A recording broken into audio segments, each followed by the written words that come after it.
Yes. Hello guys. I'm waiting for you to join. We are live and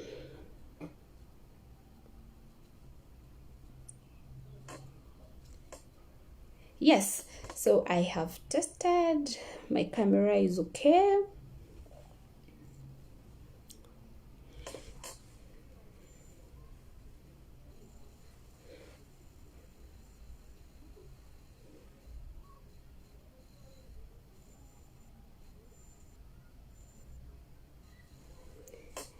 Yes, so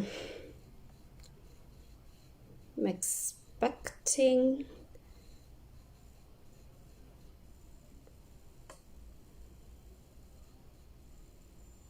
We are live. Thank you.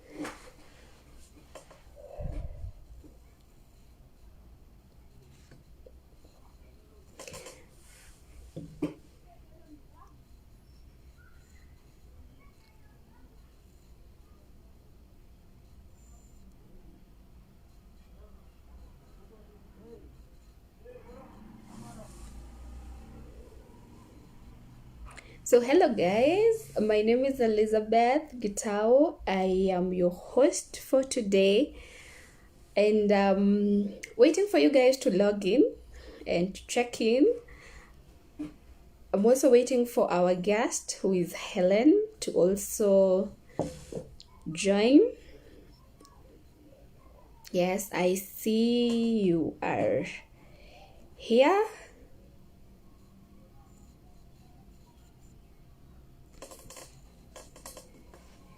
Yep.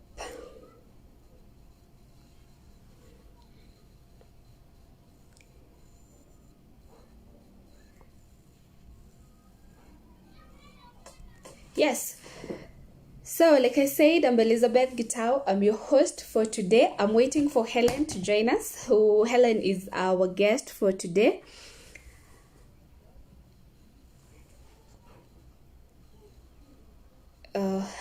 Yes, I can see you, Eva Tom. Karibu sana. Yeah, and someone asked me in our trial videos who Deepak is, and I'll just say who we are. And on 5 of our objectives, as we wait for our guest to come on board. So Deepak is Domestic Professionals Association of Kenya. We are a membership organization that is dedicated. Yes, Minimore, karibu sana. I'm actually answering your question that you asked yesterday, who Deepak is. Deepak is Domestic Professionals Association of Kenya. We are a membership organization that is dedicated to raising the profiles of domestic workers and promoting quality service in the home. And just like the name suggests, we are a professional body for domestic, for the domestic service sector. Yes, and our goal is to see domestic work transform from being just a circumstantial line of work to a career of choice. And we have around five objectives that we are dedicated to accomplish. And one of them is community and membership. We are bringing together the domestic service sector to ensure that we support one another and help each other grow. So kindly, if you've logged in, let me know if you can hear me. Let me know if you can hear me, if my sound is okay, and I'll appreciate. Yes. Thank you. So we're all about community and membership. Secondly is to bring you information. We are creating awareness on the important role that modern domestic professionals play in our society, in taking care of our children and in maintenance of our homes. We are also all about professional qualification and development. So we are promoting, we advocate for professional development of our members, where we encourage them to enroll for classes and become, professionals that have the papers. You can enroll in classes in childcare, housekeeping, organization skills, first aid. These skills work in upgrading your profile. We are also working towards regulating the industry. We have a minimum membership criteria for all our members, and each and every member is expected to abide by a certain set code of conduct. And our best one is networking. We create events where members can come together and interact. Thank you so much, Mimi More. You're telling me that I'm loud and clear. Asante sana. Yes, so we host events where domestic workers can come together, dine together. They're used to being in the kitchen and making meals for you, but this is the time that we make a meal and eat together, enjoy together, and have fun as domestic workers. So karibuni sana. I can see you, Minimorek. Asante sana. If you're here, you can just say hi and we will acknowledge your presence. As I wait for Hellen to join us.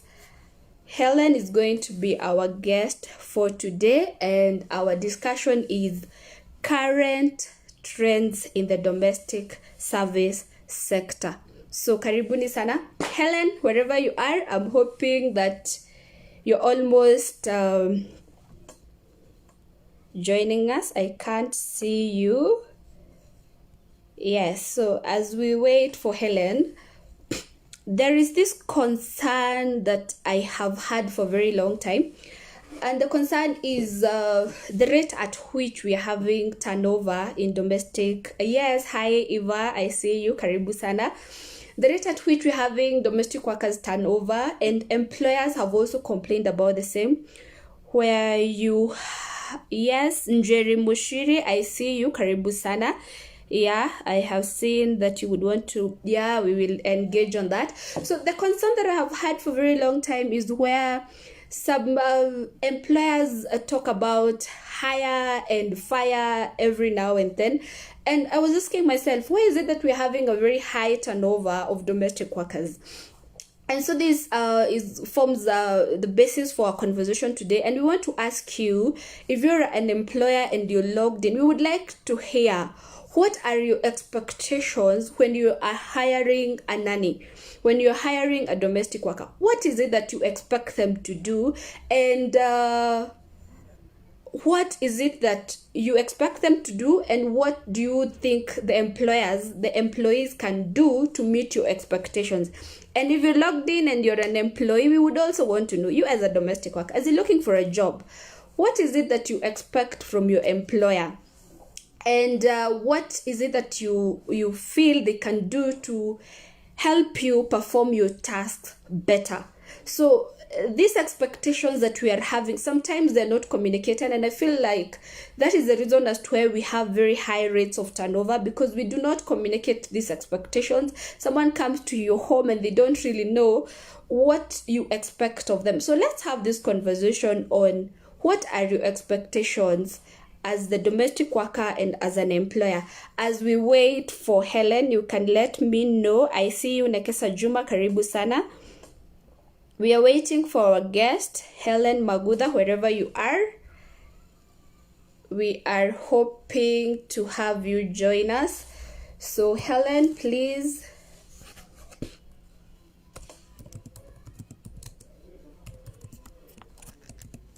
Yes, I'm trying to reach out to Hellen.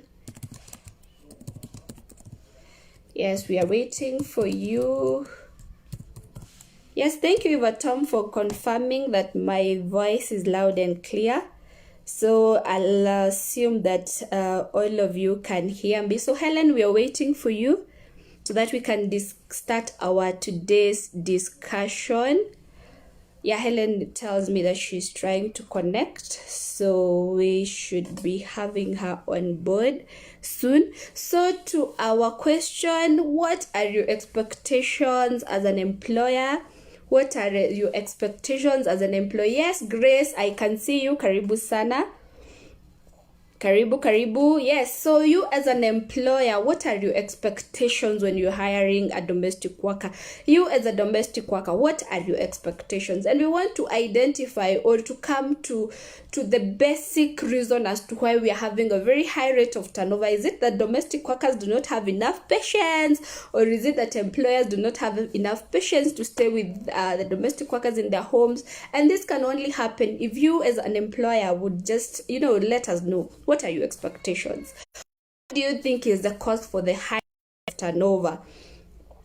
Yes, so, and if you are a domestic us, also tell us what are your expectations and what really causes domestic workers to move from one home to another. Is it that they're not satisfied, and what is it that employers can do to ensure that you can stay longer?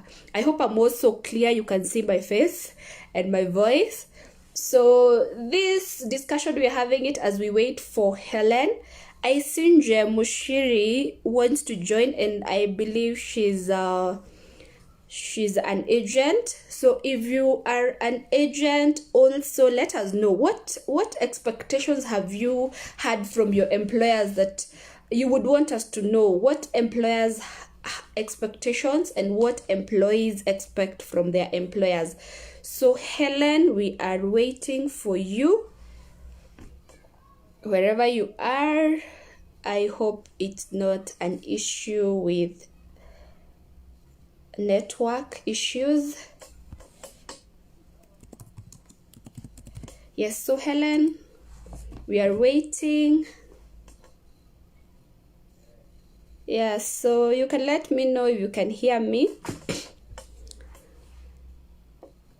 Thank you. We are waiting for Hellen. So in the meantime, if you're here, let me know whether you understand who Deepak is and any questions that you may have, and we will be able to get back to you as we wait for Hellen to join us. Yes, so as we wait for Hellen, let us know any question you may have for Deepak. Any question you may have for Deepak. Mimimure says Nekesa Juma. I don't know what that means, but Nekesa was also with us. So any question you may have, Mimi Mori, you can let me know whether I answered your question on who Deepak is and what our objectives are, and I'll be very glad to answer your questions. Yes, I can see you, Kegode. Karibu sana. Yes, we are waiting for Hellen. Yes, watching from Ungwaro, Jacqueline. Karibu sana. Yes, Jacqueline is one of our members, and we are happy to have you here watching. We are waiting for our guest, who I believe should be joining us soon. And as we wait, I still keep reminding you, our question is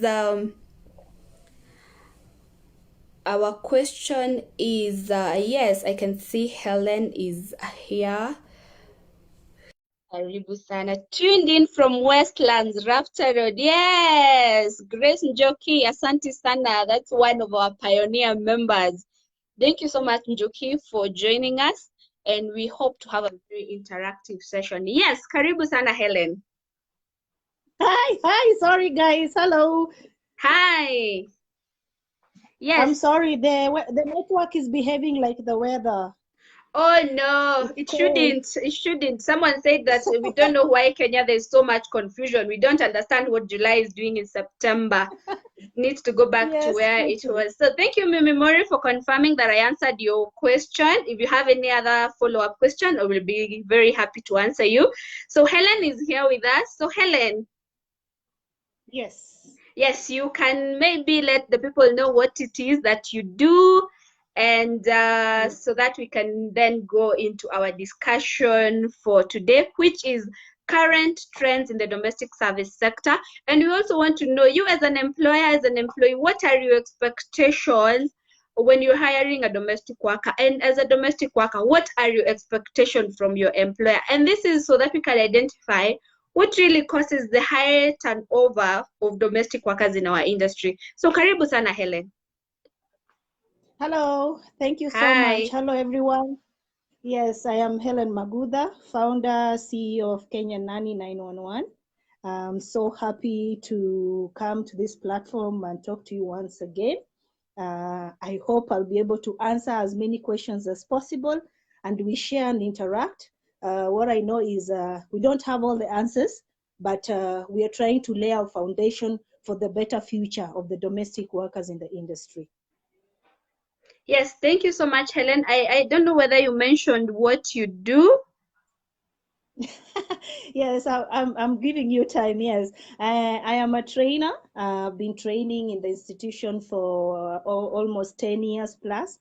And basically, I train on skills, on being a professional domestic workers, so that gone are the days of just having a domestic worker who doesn't have a certificate, who doesn't understand the current lifestyles of the families today. So we want to have a category of domestic workers that are trained and skilled.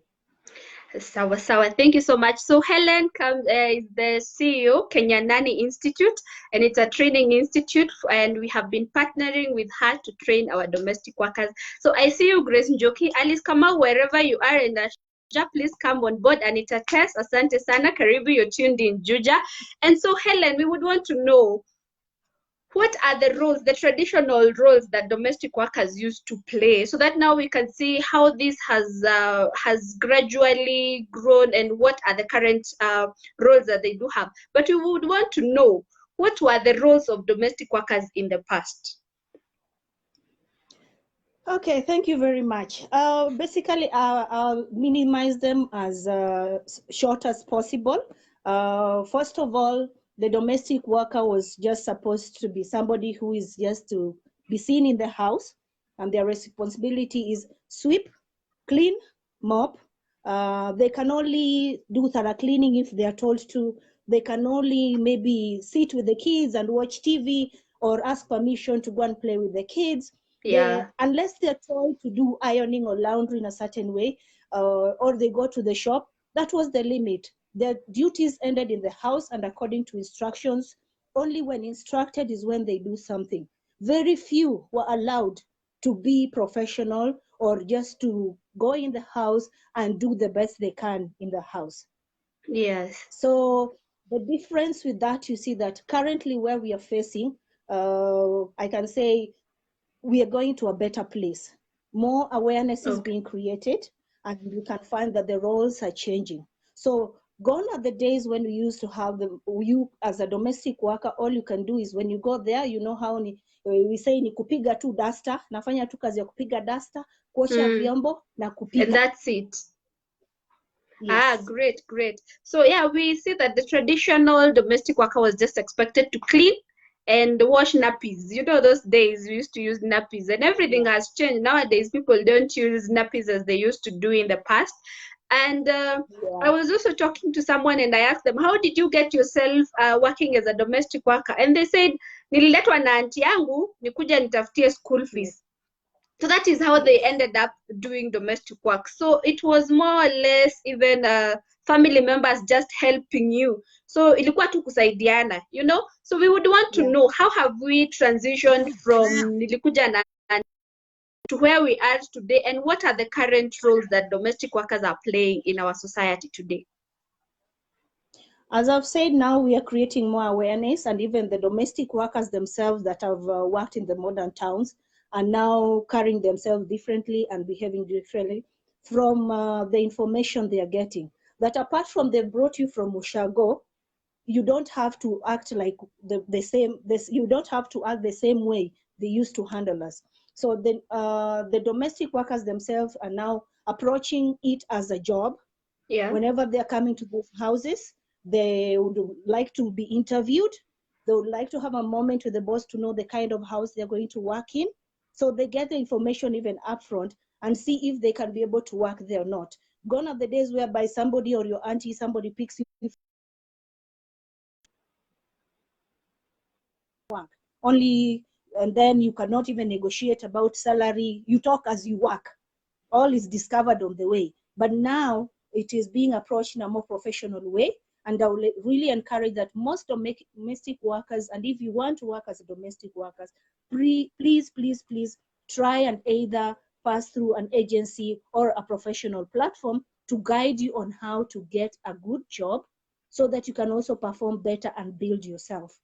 That is the difference. They are acquiring skills. People are going for trainings. Some are going for seminars. Some are even going as far as now learning things online so that they know how to take care of the houses, the children, create better meals, manage the house professionally. So now we are now no longer dealing with just a kawaida house domestic worker, but now we are having professional house managers who can run the house the whole day according to schedule. They can run the shows without being followed, being supervised. They can organize the day-to-day activities of the house from morning to evening without having the boss following up and being on standby and being on their back. So long as they've agreed and talked with the boss, these are your duties, these are your responsibilities, they're able to run the house throughout the day and throughout the week and the months, only to change if need be. Okay. Yes. So yeah, like we have heard from Hellen, the roles that domestic workers used to play in the past have really changed. And actually, I was talking to one of my members, and she was telling me the employer left her with some money to pay some fundis that are in the house. I guess they were doing some plumbing work. And so you can see that their duties have changed from just cleaning and actually kupiga dasta na kuosha vyombo. They are doing more than just that. They are doing shopping. I don't know why you didn't mention that. They are helping in children formation. In education, I have had people ask for a nanny who can be able to supervise as the children are doing their homework. Gone are the days where children just used to play, peekaboo, and they need people who can even engage them. They're doing coloring. I don't know why you didn't talk about all these activities that the current nannies are actually, being involved in. Yes? That one will break it down when we are talking about the responsibility of the nanny. Okay. So you're going to mention it somewhere in the. I hope you guys can hear us below in Jugus. I can see you're watching us. I hope our volume is okay. Yes, Yeah, so they can I confirm. believe. Yes. So you will let us know if you can hear us. And so, how did the society view domestic work? And has this really changed, or they still look at domestic work the same way it used to be in the past? Hellen. Personally, there's been a lot of change because I remember the days even when I was growing up, how domestic workers were viewed. They were not people categorized in the working class. They were below the working class. So that has really changed, and I thank God for the current society, and that is why I was passionate about building and training domestic workers, so that this mindset ya kitambo, whereby a domestic worker is somebody who isn't learned, a domestic worker is a poor person who is being helped, a domestic worker is somebody who doesn't understand things even if we explain to them.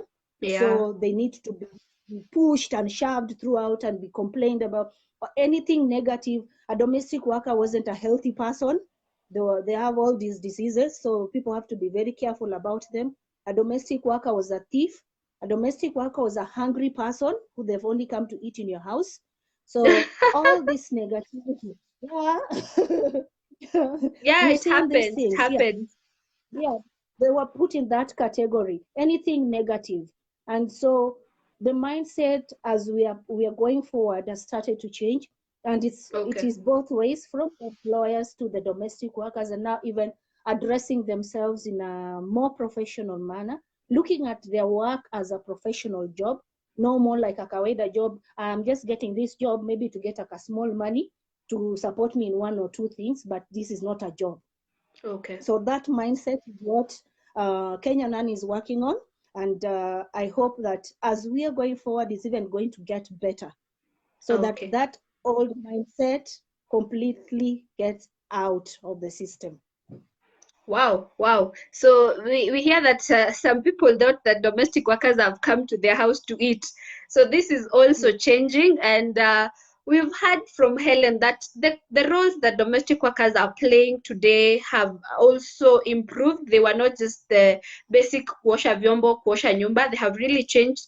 And we want to know, is the domestic worker well positioned to take up the roles that are coming? And could it be a contributing factor as to why we are having very high rates of turnover? Because the expectations of employers now is that the domestic worker steps up to these roles. They don't just need someone to clean the utensils. They want someone who can do shopping, someone who can help with children learning. So is the domestic worker well positioned, Hellen? And how can this domestic worker position themselves to be able to fit into these expectations by the employers? Currently, funny enough, you find that out of in the ratio of 100 to 50, I can say that 30% are meeting the current trend. Why? Because they've allowed themselves to be exposed to education and learning and getting the skills. They've gone for trainings and seminars.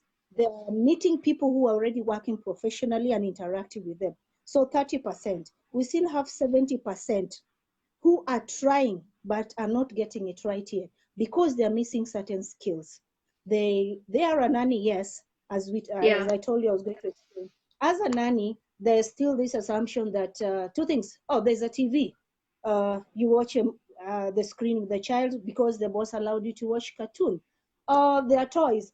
The child is playing there with the toys and you're busy on this side. That does not work anymore. These children of nowadays are smart and they need to be interacted with. When you're a nanny, you have to be a child in the mind. You have to operate like a child and think like a child.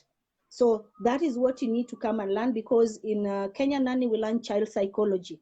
We learn creativity, the activities you can do with a child. We learn nutrition. What are the meals you can cook with a child? If you have a toddler, you are in trouble because they're in finger foods. You start giving them mashed food or spicy food, sometimes they don't like it. So you have to be creative. You as a nanny, you must know what to do. What if a child gets sick on you?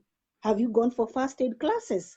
Those are the skills you must have as a professional nanny for you to come out of the kawaida.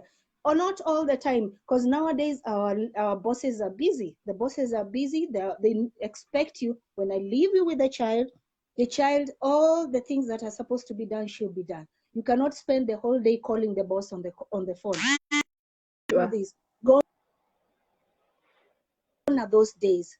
You cannot do that. So we need to change, and the domestic workers need to know. If you are a house manager, how do you run a house from morning to evening?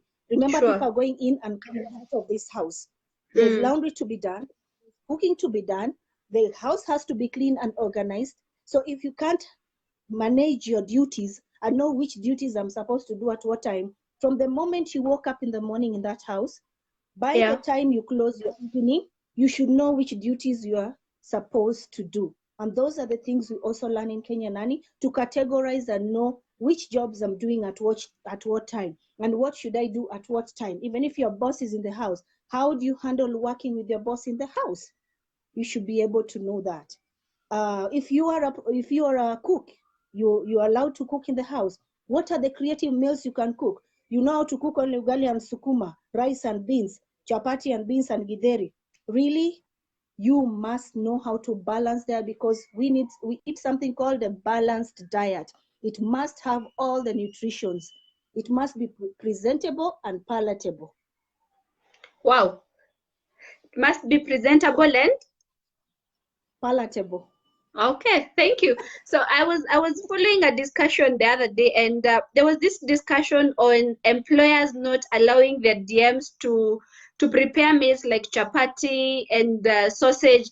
And now I want to bring the question as is the most qualified domestic worker, as in the skill that they have, is it just making chapatis? And because it feels like most domestic workers use that as an excuse. I don't know how to make chapatis, and employers are struggling with it. Is it the only qualification to become a professional, or there are other things that they need to know how to? And please don't tell us about carbonara, that one. Yes, Hellen. Yes, Tagliatelle carbonara. Basically, what I always say in my class is when you're coming to study cooking class, you're learning about how to be creative in the kitchen. Each house is different, and each house, whatever they eat, is different from the other house. We cannot start sure. saying all the professional domestic workers need to know how to cook chapati. Some people don't eat wheat. Some people are vegetarians.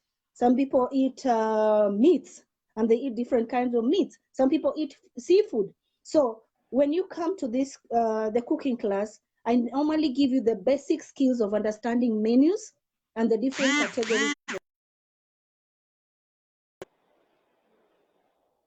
You'll be able to understand how to create a meal for them with what they have. And I always say, nowadays we have all these ideas of cooking online. You don't sometimes even need to come to Teacher Helen's class. I might not have all the seafoods that you need, but you can Sure. go online. And because of the skills that I teach, you are able to know what is an ingredient, what is a recipe, what is marinating, those tiny language that help you to read a recipe and be able to create it to life. Because Wow. some houses you go, they eat pizza, some eat kunde, some eat chapati, some eat tagliatelle carbonara, as you say. So we need to keep changing, and that's why we need creativity to create nutritious meals. Okay, thank you so much, Helen. I think you have shared so much information on nutrition that would create interest in anyone who is a domestic worker to learn more. And I think we will also be having you more so that you can tell us about these particular courses. Right now, you're just mentioning in passing, but we need you here to Yes, tell us more about these courses.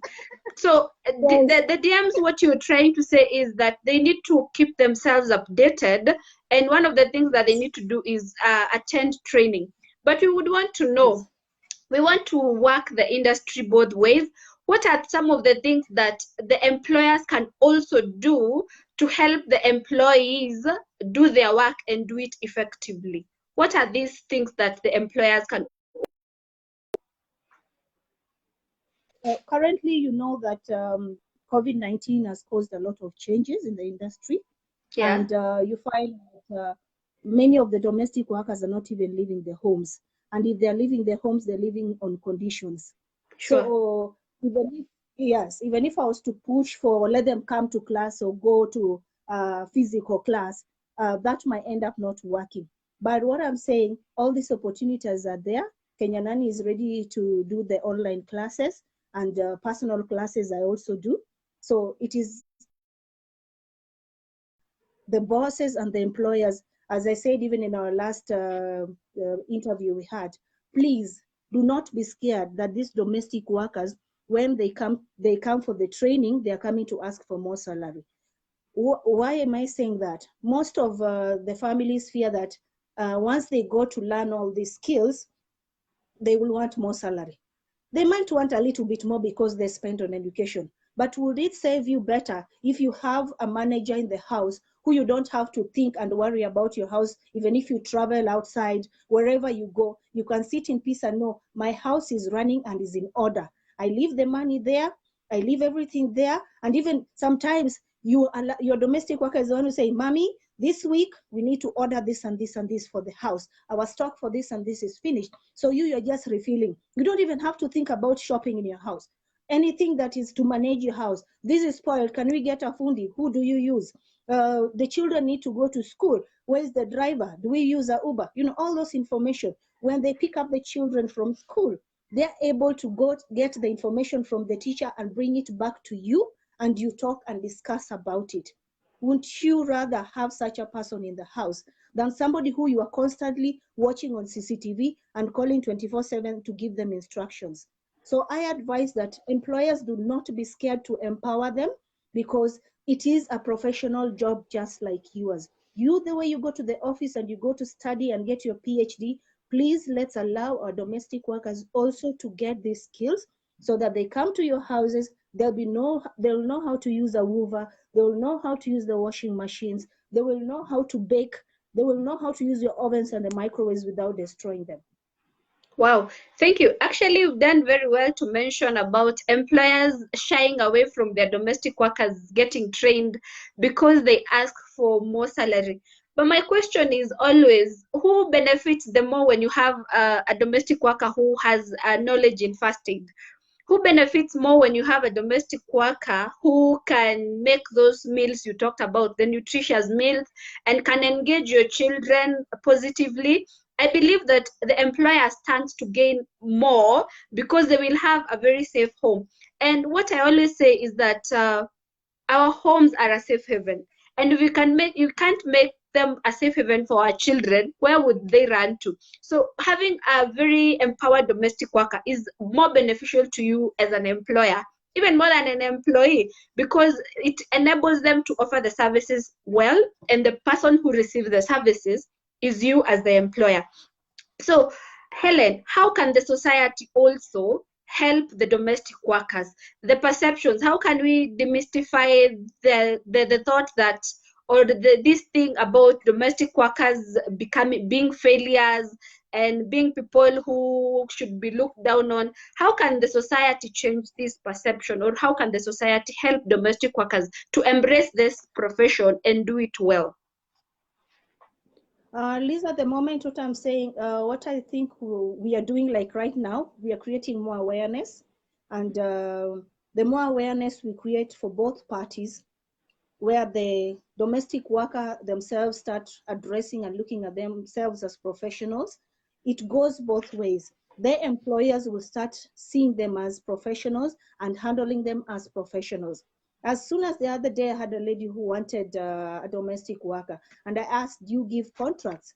And she was like, "No, how does a contract look like?" You know, so Yeah.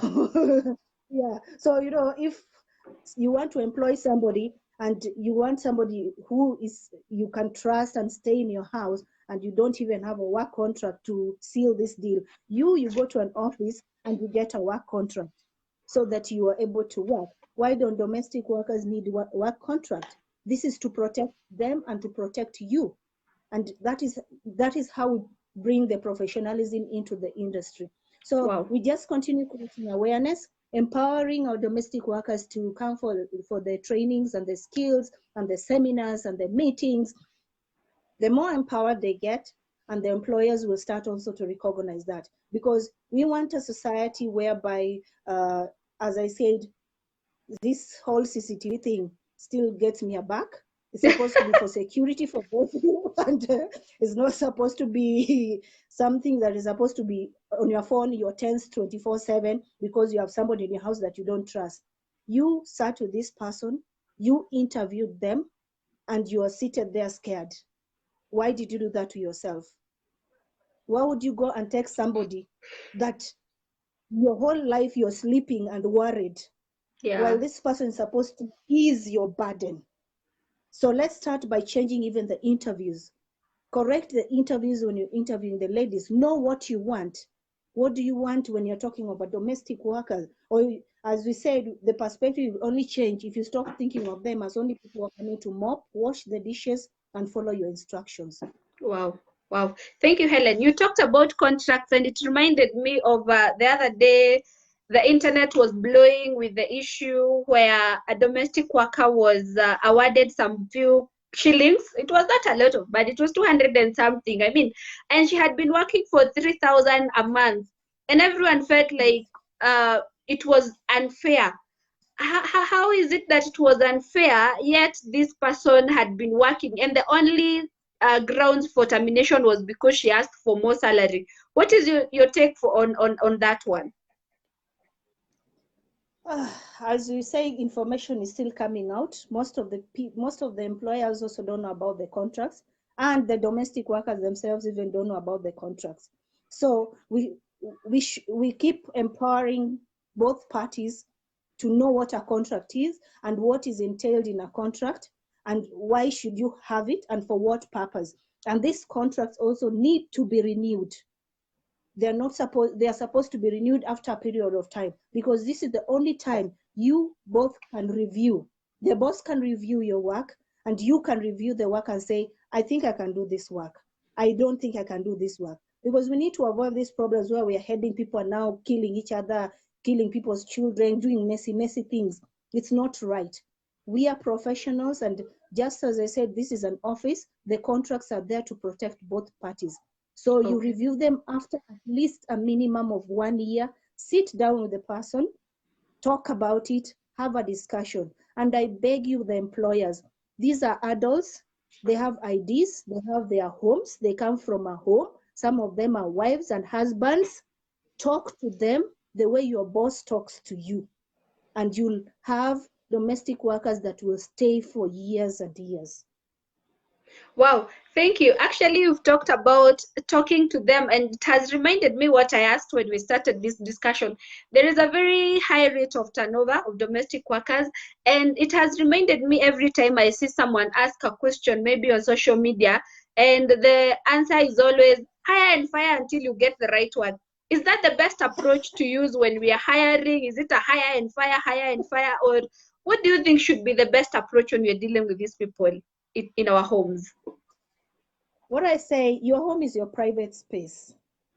And the hire and fire might work temporarily, but emotionally, you're destroying your children, Thank you're you. destroying your family because you don't have stability. As I Mm, said, why would you punish yourself to not be at peace? With all this chaos in the world, why would you add a problem again on top of the problems that you have? They should be solutions, and you should look forward to solutions, not problems. So if you tell me you're going to hire and fire until you get the right one, and maybe the yeah. problem is you, when will you find the right one? And it might be funny enough, the hire and fire, they're always very tiny issues, very, very tiny issues that can be resolved. But because you think you're above the radar of life, these people cannot be talked to, or you can't engage them, and you have the money and the power, hire and fire. But you see, at the end of the day, there's no stability. I don't even think where you work in your offices, you can work in such an environment. It Yeah. doesn't work even in the corporate world. It doesn't work in the corporate society. This is their office. Allow them to manage the office. Give them the opportunity. Talk to them, agree and disagree. And if it is that, you only fire when it's beyond agreement. Wow. Thank you. Yes. And on the same note, there are also some employees who hop and jump from one home to the other until they get Yes. the perfect home. I don't know how the perfect workplace looks like for them. But what would you also tell the domestic workers who are hopping and jumping from one home to the other? Now you see, now we have domestic workers, and we're going to have the category that we call them domestic professionals, Yes. who know the rules and have character. There's something about character, and I always start. I teach character, etiquette, and communication. Is one of the subjects that I also teach, and I always say simply, when you see me and I don't know you, the first thing, a human being, you always have impressions about who you're supposed to be and what you're supposed to be. It can be on the negative, it can be the positive. So you who keeps jumping from one place to the other, you are not sure. First of all, I always say you're not sure of what you're doing in that industry and what you're looking for. And you have no intention of staying in that industry. You're looking for a quick fix.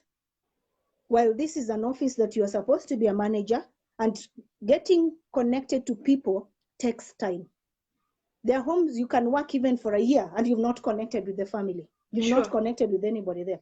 But if you Sure. stick to your professionalism and achieve your work, do your responsibilities right, everything will fall in place. So you don't need to keep jumping, hip scope and jumping. And that is the reason why a contract is also important. A hip scope and jumper does not have a contract. But if you have a contract, where will you go? So if you get a You will have contract, to you stay respect because you it, have you're stuck. You the don't terms go. of the contract. Yes, and even if you want to leave, you will leave with good notice, Yeah, sure, professionally. sure. Yeah, that also adds to what the issue about the judge, that it's a two-way traffic. The employee has to give a notice. The employer has to give a notice as well.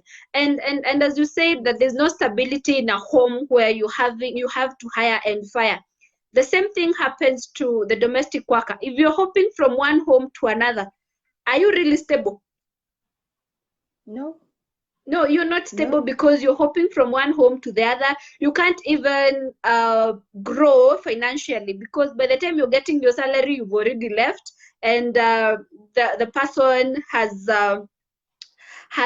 lost all the terms, all the dues that they had when they were hopping from one home to another. You mentioned something about CCTV cameras. This is also a current trend where employers have embraced it and installed it in their homes. I wanted to know, is it the responsibility, or are they obligated to let the employee know that they do have CCTV cameras? And what's your take on having CCTV cameras in the bedrooms, the bedroom where the employee sleeps, Helen? As I said, somebody who goes through the stress of putting CCTV cameras to a bedroom where a domestic worker is sleeping, for me personally, it's a big issue because that is their private space. So that they're supposed to have at least one private space, especially if they're living with you. They need to be comfortable even for 1 second. You can't imagine if it was for a whole month and you can't even sit and put your leg up, even for 1 second, because of you're being watched. And you see, there's some homes that have the CCTV camera, but it's for the security of the home and it does not affect the but you will never hear any commotion about it.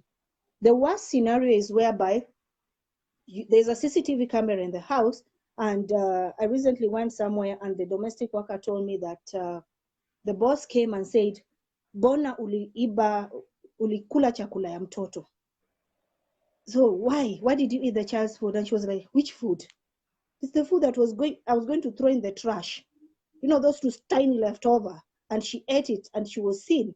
And it became an issue. That was the basis of firing. Wow. Cockroaches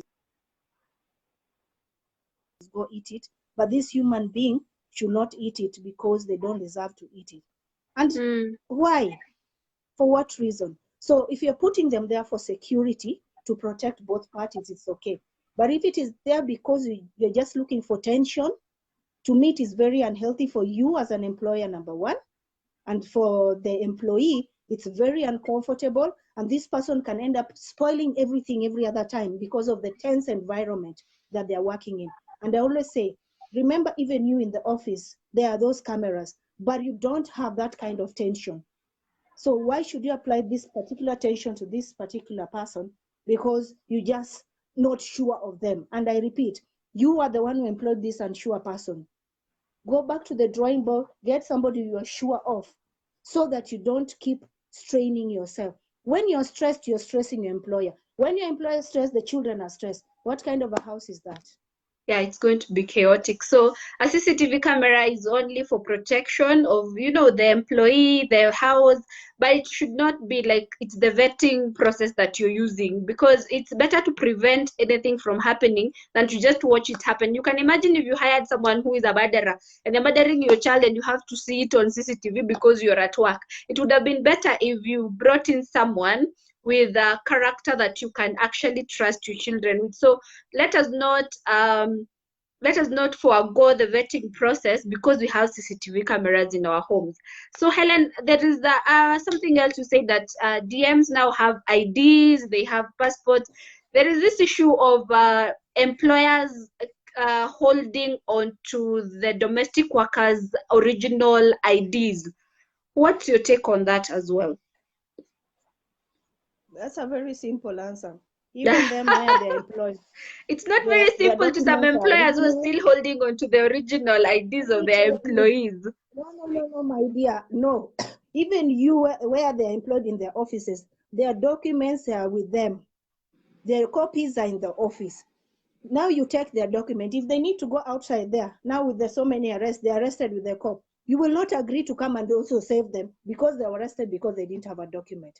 Sure. So the excuse that you are keeping this document to protect yourself, it doesn't make sense. Have a contract and protect yourself with a contract where you can even go with it to the court of law. ID will not protect you. If they're murderers, they're murderers. If they're witches, they're witches. If they're thieves, they're thieves. So keeping the document will not save the problem. Sure. It is better if the original document, let them have their documents, Because what do you need? You have all the identification. Even if you want to Sure. take a photo of them 100 times, take the photos. But you don't need their documents. Original documents are theirs. The same rule applies. This is their office. Wow, thank you. So that one is non-negotiable. The ID, the original ID remains with the employee. So the conversation we're having is awesome. So Mimi More, I saw you representing Egypt. I will get for watching. Josie, Alice, Josie, Catherine Kibe, Esther, Carrie Black, Cairo G, Lavina.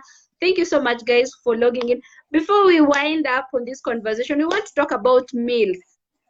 Helen, there is something you mentioned that traditionally these DMs would come to Nairobi to eat.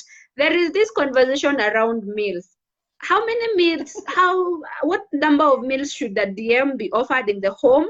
And this issue of DM saying that they are not being fed in the home. We would want meals and feeding the employees when they are at work. Let me tell you something about meals. Food is only wanted when it's not there. You only want it when it's not there. When it's But not there.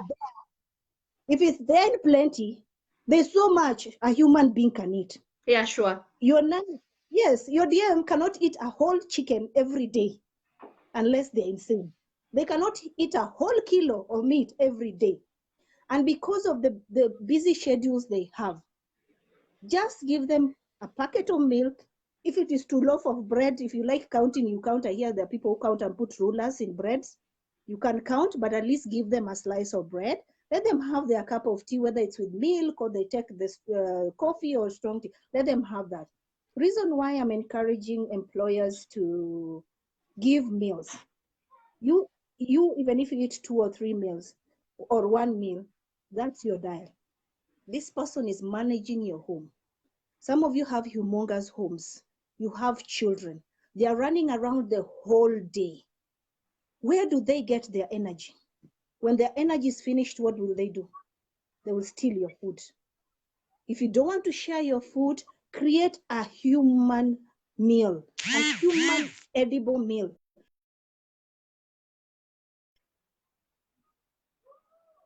Mix them once in a while through, even if you buy 1 kilo of meat, tell them that is enough for a month. So they eat once in a week. You've added their diet. If you like, maybe give them a few eggs, just to spare. When they eat well, they will perform. And they will not even bother with their food. So they are satisfied. Why would they want your food? They won't be hungry or desire your food. But all these things, you don't want them to touch your food. They're having small salaries, packages, which they cannot afford to buy their meals. You tell them to use that small salary again to go buy their meals outside there, and you're staying somewhere where there are no shops. What do you expect at the end of the day? You see, the issue around meals is one that is delicate. I remember one lady I took for an interview and we didn't even discuss meals. And I found it weird that you are forced to discuss meals during an interview. But I also find it very important because that is when you learn whether they do provide meals or they do not provide meals. So then when you're bargaining for your salary, now you know how to factor it in. But employers have an issue when you ask questions about meals, when you ask questions about how big the house is. How can employees go around that? I know this is a discussion that you can't exhaust, and we will have you again another day. But maybe you can tell us how would we go about this discussion around meals, because it's delicate. I mean, I think it is provided for that you should give your DM 3 meals per day, if I'm not wrong. But having this discussion during an interview is always a turn off for most employers. Why is that the issue, and what would you advise to employees be? I think as we are talking about the previous perspectives, the perspective about DMs and all that, people would keep their domestic workers without meals. We've lost you. We must know that these are human beings who have rights. There's something called a human rights. So if you keep somebody in your house and they don't have a meal to keep their energy up, and you expect them to perform and run around with your children, perfect your house, shine it to the top, to me, as much as you're saying we tiptoe around it, just do your part. It will not cost you that much as you think. It is very inhuman that you're comfortable to throw the full chicken, but a domestic worker does not touch it. Then give them the leftover then. If it is something edible, why can't you give them to add on their meal? Why throw it? Why is it okay to throw it in the dustbin, in the trash, so that you're comfortable? So another DM told me that they would put bags in the trash so that when that good food is thrown, they can go and do what? They can go and pick it, because these are petty eaters. They were not eating a lot. Now, why would you put a fellow human being who is working as a house manager in your house on such conditions? So that's Wow. why I say Yeah, that kind of discrimination, I think, is part of what we talked about, those previous societal perceptions, where people think that these people have come to our houses to eat and all that. But I remember one of our members saying that just give me, enough for me to get the energy to work. But if it's chicken that I need to eat, you're paying me, I can be able to go and buy a chicken. And, they're also changing. They don't have the expectation that they will come to the house to eat, and they don't expect to live in your standards. But don't be so outright discriminative that they can even tell that you don't want them to eat the food that is in the house. So thank you so much, Helen. Thank you, Judica Benay. I see you joined us. Emily, you're saying that food, meals, you share everything in the same quantities because there are people who are looking after your children. So thank you to everyone who logged in to watch and learn with us. Let us know your takes, your questions, your feedback, so that and know how we can be able to improve on this live discussions. So as we wind up, I see our time is up. Helen, what would be your parting shot on current trends in the domestic service sector, and how is it that the domestic work can become a profession of choice? As I said, now we are creating more awareness, and we are finding that the white collar jobs are not even there. They are scarce. And testimonies of people who have worked in good homes, they've grown to levels they are in. You find that they are taken care of, they are given good salary package, the environment is good. Many are now stepping up, and they are really improving their lives and changing their lives. And this has caused interest in so many to come in the industry, and they want to have accepted, as much as I have this certificate for the university or this college, I think I want to go and be a nanny. I think I want to go be a chef in a certain house. So they come with their certificates and they train and they go to be in somebody's house as a domestic worker. That tells you a lot. We are going to the next level of professionalism. So it is gone is the day where domestic work was not a profession.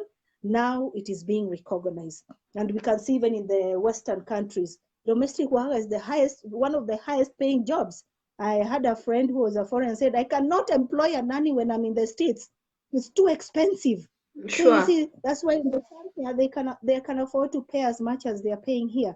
They have the domestic worker, they have the cook. I had a friend who was like, hey, I have so many people in my house, I can afford it. But I can't do this when I go back home. Yeah, Why? sure. Because it's a profession. Somebody leaves, they come, and it's a profession. They come like they're coming to their office. So that is where I would like the Kenyan industry to get to. The domestic workers, take your time, come for the training, look for the trainings, get your certificate and your papers and your documents. Give them the photocopies and keep the originals. And the employers, do not be scared of them, because when they come into your house, you will not need all those dogs, all those security cameras. You'll be at peace. You will not be scared your food will be poisoned or something like that. You know you're working in a profession who has a contract and is under a society that will protect both you and them. Thank you so much. Thank you so much, Helen, for joining us and for mentioning that you will have a domestic professional who is a member of an association which they abide by a set professional code of conduct. You're being protected, and your domestic worker is also being protected. So thank you to everyone who joined this conversation.